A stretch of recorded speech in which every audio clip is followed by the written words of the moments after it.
దేవుడిని మనవాడు అనుకుని అడగండి, చూడండి ఫోన్ వెంటనే కలుస్తుంది. మనం దేవుడితో ఠాకూర్జీ నా పని అయితే 500 రూపాయల నైవేద్యం పెడతా అంటాం అనరా?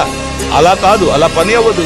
లక్ష్మీదేవి కోపం వస్తుంది, నా భర్తను సేవకుడు అనుకుని 500 రూపాయలకు పని చేయమంటున్నాడు అని. జనాలు 50 భోగాలు పెడతామంటారు. దేవుడు అలా కాదు, స్వామి నువ్వే దిక్కు అనుకోవాలి.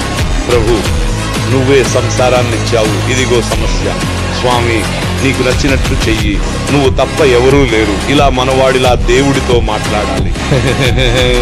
ఇలా మాట్లాడి చూడండి, వెంటనే వింటాడు.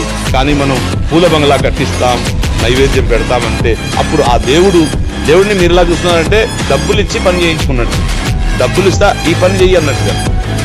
పని అయ్యాక 500 రూపాయలు ఇచ్చారు. బిహారీజీని అలా అనుకున్నారా? దాదావల్లభజీని అలా అనుకున్నారా? ప్రభువుని అలా అనుకున్నారా? ప్రభువు మన ప్రాణం ఈశ్వరుడు, జగత్తుకే యజమాని.